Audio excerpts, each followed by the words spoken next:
আজি 18/5/2024 বৰ্ষৰ প্ৰাতঃ মুৰলী। ওম শান্তি। বাপ দাদা মধুবন। আজি বাবাই কৈছে, মৰমৰ সন্তানসকল, স্মৃতিৰ যাত্ৰাত থাকা তেতিয়া তোমালোকৰ পাপ খণ্ডন হৈ যাব, কিয়নো স্মৃতি হৈছে তৰোৱালৰ ধাৰ। এই ক্ষেত্ৰত নিজে নিজক ঠগিব নালাগে। প্ৰশ্ন: সন্তানসকলৰ চৰিত্ৰ শুধৰাবলৈ পিতাই কোনটো মাৰ্গ দেখুৱায়? উত্তৰ: সন্তানসকল, নিজৰ সঁচা খতিয়ান ৰাখা। খতিয়ান ৰাখিলেহে চৰিত্ৰ শুধৰণি হ'ব। চাব লাগে যে গোটেই দিনটোত মোৰ চৰিত্ৰ কেনে আছিল। কাকো দুখটো নিদিলো, অদৰকাৰী কথাটো নকলো, আত্মা বুলি বুজি পিতাক কিমান সময় স্মৰণ কৰিলো, কিমানক নিজৰ সমান কৰি গঢ়ি তুলিলো। যিসকলে এনেকৈ খতিয়ানৰ তালিকা ৰাখে তেওঁলোকৰ চৰিত্ৰ শুধৰণি হৈ যায়। যিয়ে কৰিব তেওঁৱে পাব, নকৰিলে অনুতপ্ত হ'ব। ওম শান্তি। আত্মিক সন্তানসকলৰ প্ৰতি আত্মিক পিতাই বহি বুজায়, কিয়নো ইয়াত সন্মুখত আছে। এনেকৈ কোৱা নহ'ব যে সকলো সন্তান নিজৰ স্বধৰ্মত থাকে আৰু পিতাক স্মৰণ কৰে। কৰবাত নহয় কৰবাত বুদ্ধি নিশ্চয় যায়। সেয়াটো প্ৰত্যেকেই নিজে বুজিব পাৰা। মূল কথা হ'ল শত্ৰুপ্ৰধান হোৱা। সেইটোও স্মৃতিৰ যাত্ৰা অবিহনে হ'ব নোৱাৰে। যদিও বাবাই ৰাতিপুৱা যোগত বহি সন্তানসকলক আকৰ্ষিত কৰে, কিন্তু ক্ৰম অনুসৰিহে আকৰ্ষিত হয়। স্মৃতিত শান্তিত থাকে, জগতক পাহৰি যায়। কিন্তু প্ৰশ্ন হৈছে, গোটেই দিনটো কি কৰে? সেয়াটো হ'ল ৰাতিপুৱা ঘণ্টা বা আধা ঘণ্টাৰ স্মৃতিৰ যাত্ৰা, যাৰ দ্বাৰা আত্মা পবিত্ৰ হয়, আয়ুস বাঢ়ে। কিন্তু গোটেই দিনটোত কিমান স্মৰণ কৰে, কিমান স্বদৰ্শন চক্ৰধাৰী হয়? এনেকুৱা নহয় যে বাবাইতো সকলো জানে। নিজৰ অন্তৰক সুধিব লাগে যে মই গোটেই দিনটো কি কৰিলো। এতিয়া তোমালোক সন্তানসকলে খতিয়ান লিখা। কোনোবাই শুদ্ধকৈ লিখে, কোনোবাই ভুলকৈ লিখে। এনেকৈ বুজি লয় যে মইতো শিৱ বাবাৰ লগতেই আছিলো, শিৱ বাবাকেই স্মৰণ কৰিছিলো। কিন্তু সঁচাকৈয়ে স্মৃতিত আছিলানে? একেবাৰে শান্ত অৱস্থাত থাকিলে আকৌ এই জগতখনকো পাহৰি যায়। নিজক ঠকিব নালাগে যে মইতো শিৱ বাবাৰ স্মৃতিতে আছো। দেহৰ সকলো ধৰ্ম পাহৰি যাব লাগে। মোক শিৱ বাবাই আকৰ্ষিত কৰি গোটেই জগতক পাহৰাই দিয়ে। পিতাই বুজায়, নিজক আত্মা বুলি বুজি পিতাক স্মৰণ কৰিব লাগে। পিতাইতো আকৰ্ষিত কৰে। সকলো আত্মাই পিতাক স্মৰণ কৰক, আন কোনো যাতে স্মৃতিলৈ নাহে। কিন্তু সঁচাকৈয়ে স্মৃতিলৈ আহেনে নে নাহে তাৰ খতিয়ান নিজেই উলিওৱা। মই বাবাৰ স্মৃতিত কিমান থাকো? যেনেকৈ প্ৰেমিক প্ৰেমিকাৰ উদাহৰণ আছে, এই প্ৰেমিক প্ৰেমিকা হৈছে আত্মিক। ইয়াৰ কথাই অন্যান্য, সেয়া পাৰ্থিৱ। এয়া হৈছে আত্মিক। চাব লাগে মই কিমান সময় দৈবী গুণ ধাৰণ কৰি থাকিলো, কিমান সময় পিতাৰ সেৱাত থাকিলো। আকৌ আনকো সোঁৱৰাই দিব লাগে। আত্মাত যি মামৰ লাগি আছে, সেয়া স্মৃতি অবিহনেতো আঁতৰি নাযাব। ভক্তিত অনেকক স্মৰণ কৰা, ইয়াত এজনক স্মৰণ কৰিব লাগে। মই আত্মা সূক্ষ্ম বিন্দু, তেনেকৈ বাবাও সূক্ষ্ম বিন্দু, অতি সূক্ষ্ম। আৰু জ্ঞান হৈছে উচ্চ।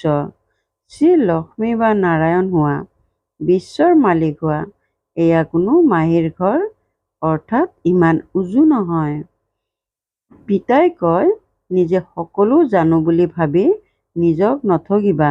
নিজকেই সোধা, গোটেই দিনটো মই নিজক আত্মা বুলি বুজি পিতাক কিমান সময় স্মৰণ কৰিলো। যাতে মামৰ আঁতৰি যায়। কিমানক নিজৰ সমান কৰি গঢ়িলো। প্ৰত্যেকেই ইয়াৰ খতিয়ান ৰাখিব লাগে। যিয়ে কৰিব তেওঁৱেই পাব, নকৰিলে অনুতপ্ত হ'ব। চাব লাগে মোৰ চৰিত্ৰ গোটেই দিনটো কেনেকুৱা আছিল। কাকো দুখটো নিদিলো বা অদৰকাৰী কথাটো নকলো। খতিয়ানৰ তালিকা ৰাখিলে চৰিত্ৰ শুধৰণি হ'ব। পিতাইতো মাৰ্গ দেখুৱাই দিছে। প্ৰেমিক প্ৰেমিকাই ইজনে সিজনক স্মৰণ কৰে। স্মৰণ কৰা মাত্ৰেই তেওঁ সন্মুখত থিয় হৈ যায়।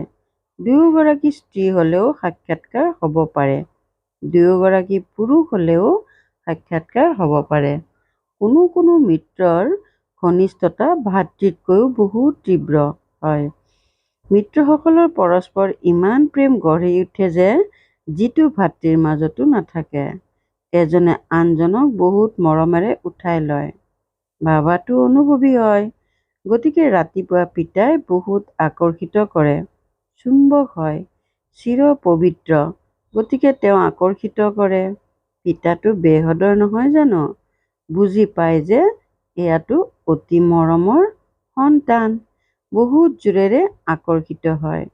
কিন্তু এই স্মৃতি যাত্ৰা বহুত জৰুৰী। যলৈকে যোৱা, ফুৰিবলৈ গ'লে, উঠোতে বহোতে খাওঁতে স্মৰণ কৰিব পাৰা। প্ৰেমিক প্ৰেমিকা য'তেই নাথাকক স্মৰণ কৰে নহয়, এয়াও তেনেকুৱা। পিতাকটো স্মৰণ কৰিব লাগে, নহ'লে বিকৰ্ম বিনাশ কেনেকৈ হ'ব? আন কোনো উপায় নাই। এয়া অতি সূক্ষ্ম কথা।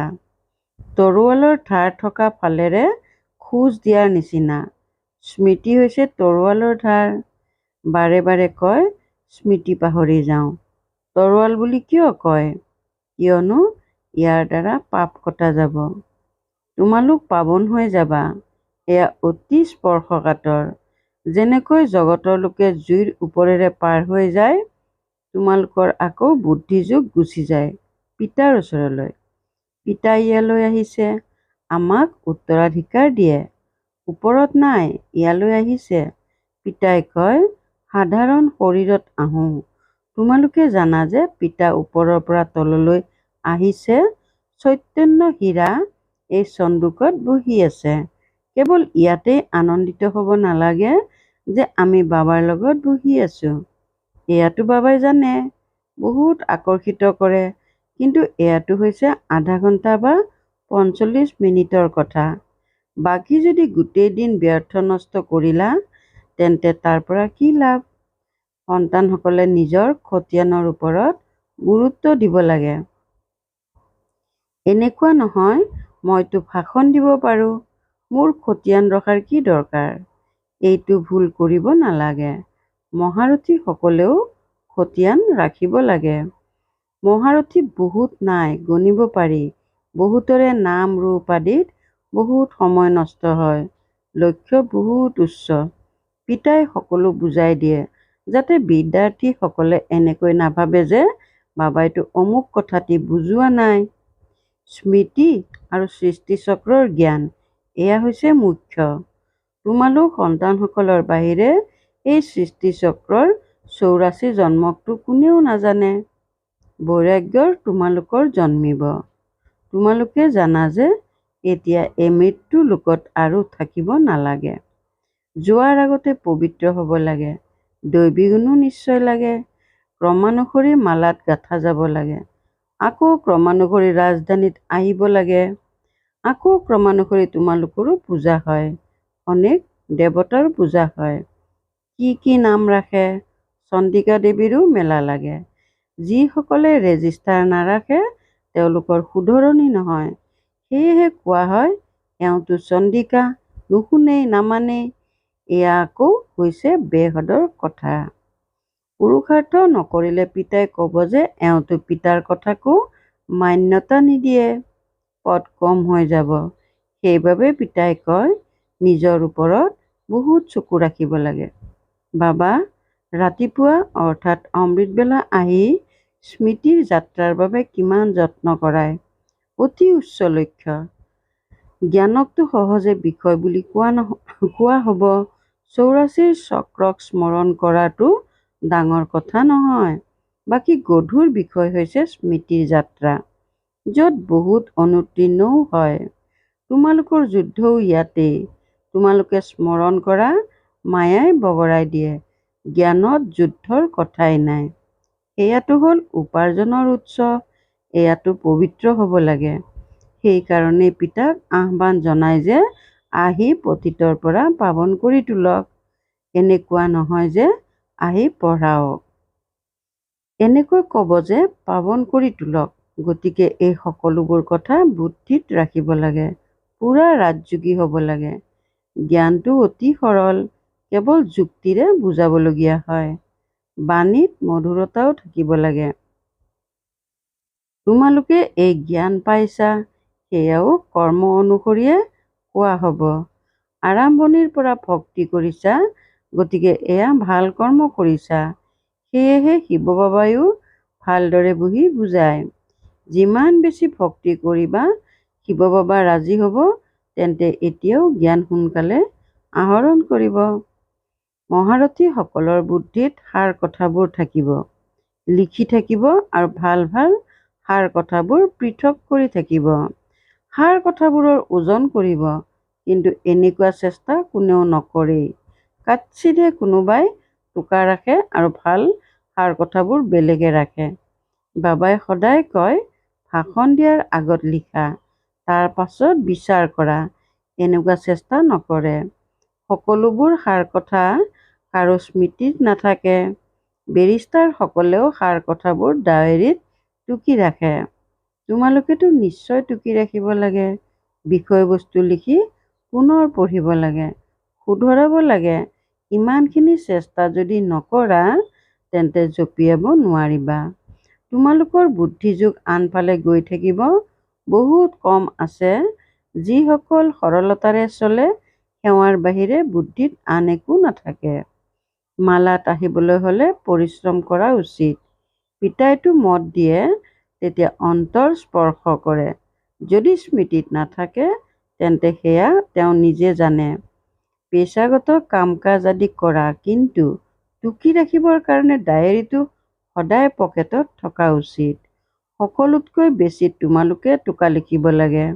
এলাহ কৰিলে, নিজকে বহুত জানো বুলি ভাবিলে, তেন্তে মায়াও কম নহয়, খোঁচা লগাই থাকিব। লক্ষ্মী নাৰায়ণ হোৱাটো জানো সাধাৰণ কথা? ডাঙৰ ৰাজধানী স্থাপনা হৈ আছে, কৌটিৰ ভিতৰত কোনোবাইহে ওলাব। বাবাইও ৰাতিপুৱা 2 বজাত উঠি লিখিছিল, পুনৰ পঢ়িছিল। সাৰ কথাবোৰ পাহৰি গ'লে তোমালোকক বুজাবলৈ পুনৰ বহি লৈ চাইছিল। গতিকে বুজা যায় যে এতিয়ালৈ স্মৃতিৰ যাত্ৰা কিমানলৈকে আছে। কৰ্মঠিত অৱস্থা ক'ত আছে, এনেয়ে কাকো বঢ়াই ক'ব নালাগে। বহুত পৰিশ্ৰম কৰিবলগীয়া হয়। কৰ্মভোগ আছে, স্মৰণ কৰিব লাগে। বাৰু, এনেকৈ বুজা যে মুৰলী ব্ৰহ্মাই নহয়, শিৱ বাবাই শুনায়। সন্তানসকলক সদায় বুজায় যে শিৱ বাবাইহে তোমালোকক শুনায়। কেতিয়াবা মাজতে এই সন্তানটিয়েও কৈ দিয়ে, পিতাইটো একেবাৰে সঠিককৈ ক'ব। এইটো গোটেই দিন বহুত ধ্যান দিবলগীয়া হয়। অনেক সন্তানৰ দায়িত্ব আছে। সন্তানসকল নামৰূপত আবদ্ধ হৈ চঞ্চল হৈ যায়। বহুত সন্তানৰ প্ৰতি ধ্যান দিবলগীয়া হয়। সন্তানসকলৰ বাবে ঘৰ সজাব লাগে, এইটো ব্যৱস্থা কৰিব লাগে। হওঁতে এই সকলোবোৰ ড্ৰামাই হয়। বাবাৰো ড্ৰামা, এওঁৰো ড্ৰামা, তোমালোকৰো ড্ৰামা। ড্ৰামা অবিহনে একো বস্তুৱেই নহয়। ছেকেণ্ডৰ পাছত ছেকেণ্ড ড্ৰামা চলি থাকে। ড্ৰামাক স্মৃতিত ৰাখিলে অস্থিৰ নহ'ব। অচল অটল স্থিৰ হৈ থাকিব। ধুমুহাটো বহুত আহিব। কিছুমান সন্তানে সঁচা কথা নকয়, সপোনো বহুত আহে। মায়া আছে নহয়। যিসকলৰ আগত অহা নাছিল, তেওঁলোকৰো আহিব। পিতাই বুজি পায়, সন্তানসকলে উত্তৰাধিকাৰ পাবলৈ হ'লে স্মৃতিত থকাৰ চেষ্টা কৰিব লাগে। কিছুমানে চেষ্টা কৰি কৰি ভাগৰি যায়। লক্ষ্য অতি উচ্চ। 21 প্ৰজন্মৰ বাবে বিশ্বৰ মালিক কৰি তোলে। গতিকে পৰিশ্ৰমটো কৰিব লাগিব নহয়। অতিকৈ মৰমৰ পিতাক স্মৰণ কৰিব লাগে। অন্তৰত থাকে যে বাবাই আমাক বিশ্বৰ মালিক কৰি তোলে। এনেহেন পিতাকটো প্ৰতি মুহূৰ্ততে স্মৰণ কৰিব লাগে। সকলোতকৈ মৰমৰ হৈছে বাবা। এই বাবাইটো চমৎকাৰ কৰে, বিশ্বৰ জ্ঞান দিয়ে। বাবা বাবা বাবা বুলি কৈ ভিতৰি মহিমা গাব নালাগে। যিসকলে স্মৰণ কৰে, তেওঁলোকে পিতাৰ আকৰ্ষণ অনুভৱ কৰি থাকিব। ইয়ালৈ আহে পিতাৰ দ্বাৰা পুনৰ জীৱিত হ'বলৈ।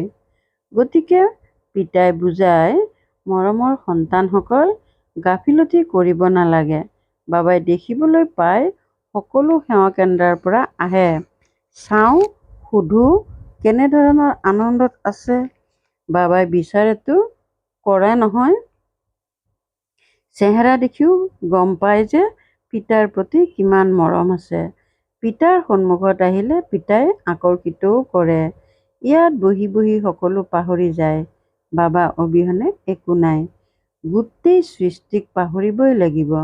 সেইটো অতি মিঠা অলৌকিক অৱস্থা।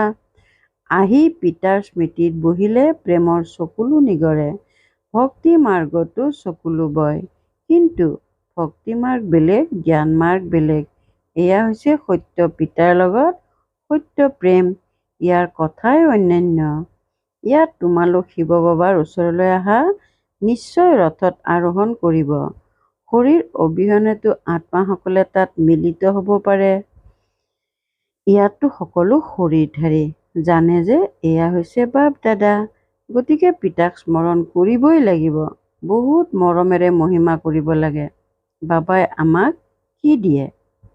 তোমালোক সন্তানসকলে জানা যে বাবা আহিছে আমাক এই জংঘলৰ পৰা লৈ যায়। মংগলম ভগৱান বিষ্ণু বুলি কোৱা নহয়। সকলোৰে মংগল কৰোঁতা, সকলোৰে কল্যাণ হয় এইজনেই পিতা। গতিকে তেওঁক স্মৰণ কৰিব লাগে। মই কিয়নো কাৰোবাৰ কল্যাণ কৰিব নোৱাৰোঁ? নিশ্চয় কিবা ত্ৰুটি আছে। পিতাই কয়, স্মৃতিৰ ধাৰ নাই, সেইবাবে বাণীটো আকৰ্ষিত নহয়। এয়াও ড্ৰামা। এতিয়া পুনৰ ভালকৈ স্মৃতিৰ ধাৰ ধাৰণ কৰা। স্মৃতিৰ যাত্ৰাই হৈছে কঠিন। আমি ভাইক জ্ঞান দিওঁ, পিতাৰ পৰিচয় দিওঁ, পিতাৰ পৰা উত্তৰাধিকাৰ পাব লাগে। বাবাই অনুভৱ কৰে বাৰে বাৰে পাহৰি যোৱা চাগৈ। পিতাইতো সকলোকে সন্তান বুলিয়ে বুজে। সেইকাৰণেতো সন্তান সন্তান বুলি কয়। এই পিতাটো সকলোৰে। এওঁৰ ভূমিকা অপূৰ্ব নহয়নে? বহুত কম সংখ্যক সন্তানে বুজি পায় যে এই শব্দবোৰ কাৰ। বাবাইতো সন্তান সন্তান বুলিয়েই ক'ব। আহিছোঁৱেই সন্তানসকলক উত্তৰাধিকাৰ দিবলৈ। বাবাই সকলো শুনাই দিয়ে। সন্তানসকলৰ পৰা মই কম আদায় কৰিব লাগে নহয়। এয়া বৰ বিস্ময়কৰ আৰু ৰসাল জ্ঞান। এই জ্ঞান কৌশলপূৰ্ণ আৰু জটিলো হয়। বৈকুণ্ঠৰ মালিক হ'বলৈ হ'লে জ্ঞানো এনেকুৱাই লাগে, নহয় জানো? বাৰু, প্ৰত্যেকে পিতাক স্মৰণ কৰিব লাগে, দৈবী গুণ ধাৰণ কৰিব লাগে। মুখেৰে কেতিয়াও ওলট পালট কথা ক'ব নালাগে। মৰমেৰে কাম আদায় কৰিব লাগে। ভাল, বাৰু। অতি মৰমৰ কল্পৰ পাছত পুনৰাই মিলিত হোৱা সন্তানসকলৰ প্ৰতি মাতা পিতা বাপ দাদাৰ স্নেহপূৰ্ণ স্মৰণ আৰু সুপ্ৰভাত। আত্মিক পিতাৰ আত্মিক সন্তানসকলক নমস্কাৰ। ধাৰণাৰ বাবে মুখ্য সাৰ 1 নম্বৰ। ৰাতিপুৱা অৰ্থাৎ অমৃতবেলা একান্তত বহি পিতাক প্ৰেমেৰে স্মৰণ কৰিব লাগে। গোটেই জগতক পাহৰি যাব লাগে। 2 নম্বৰ। পিতাৰ সমান সকলোৰে কল্যাণকাৰী হ'ব লাগে। ত্ৰুটিসমূহ দূৰ কৰিব লাগে। নিজৰ ওপৰত বহুত ধ্যান দিব লাগে। নিজৰ ৰেজিষ্টাৰ নিজেই চাব লাগে। বৰদান, সৰ্বপ্ৰাপ্তিৰ সম্পদক স্মৃতিস্বৰূপ হৈ কাৰ্যত প্ৰয়োগ কৰোঁতা সদায় সন্তুষ্ট আত্মা হোৱা। সৰ্বপ্ৰাপ্তিৰ সম্পদক স্মৃতিস্বৰূপ হৈ কাৰ্যত প্ৰয়োগ কৰোঁতা সদায় সন্তুষ্ট আত্মা হোৱা। সংগম যুগৰ বিশেষ বৰদান হৈছে সন্তুষ্টতা, আৰু সন্তুষ্টতাৰ বীজ হৈছে সৰ্বপ্ৰাপ্তি। অসন্তুষ্টতাৰ বীজ হৈছে স্থূল বা সূক্ষ্ম অপ্ৰাপ্তি। ব্ৰাহ্মণৰ গায়ন হৈছে ব্ৰাহ্মণৰ ভঁৰালত অপ্ৰাপ্ত কোনো বস্তু নাই। সকলো সন্তানে এজনৰ দ্বাৰা একেই অক্ষয় সম্পদ প্ৰাপ্ত কৰে। কেৱল সেই প্ৰাপ্ত হোৱা সম্পদসমূহক সকলো সময়তে কাৰ্যত প্ৰয়োগ কৰা, অৰ্থাৎ স্মৃতিস্বৰূপ হোৱা। বেসদৰ প্ৰাপ্তিসমূহক সদলৈ পৰিৱৰ্তন নকৰিবা, তেতিয়া সদায় সন্তুষ্ট হৈ থাকিবা। শ্লোগান: য'ত নিশ্চয়তা আছে ত'ত বিজয়ৰ ভাগ্যৰেখা মস্তকত আছেই।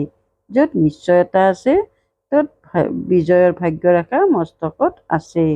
ওম শান্তি। আনন্দৰূপী সম্পদেৰে সম্পন্ন সৌভাগ্যৱান আৰু প্ৰসন্নচিত্ত হ'বলৈ আজিৰ অব্যক্ত সংকেত। গোটেই বিশ্বত সকলোতকৈ শ্ৰেষ্ঠ ভাগ্য হৈছে আমাৰ। আমাৰ দৰে সৌভাগ্যশালী আনন্দময় আৰু কোনো হ'ব নোৱাৰে। স্বয়ং ভগৱানে আমাক নিজৰ কৰি লৈছে। এই ভাগ্যৰ বৰ্ণনা কৰি সদায় আনন্দত নাচি থকা, তেতিয়া পৰিশ্ৰমৰ পৰা মুক্ত, সদায় আত্মিক আনন্দ উল্লাসৰ জীৱনৰ অনুভৱ কৰিব পাৰিবা। ওম শান্তি।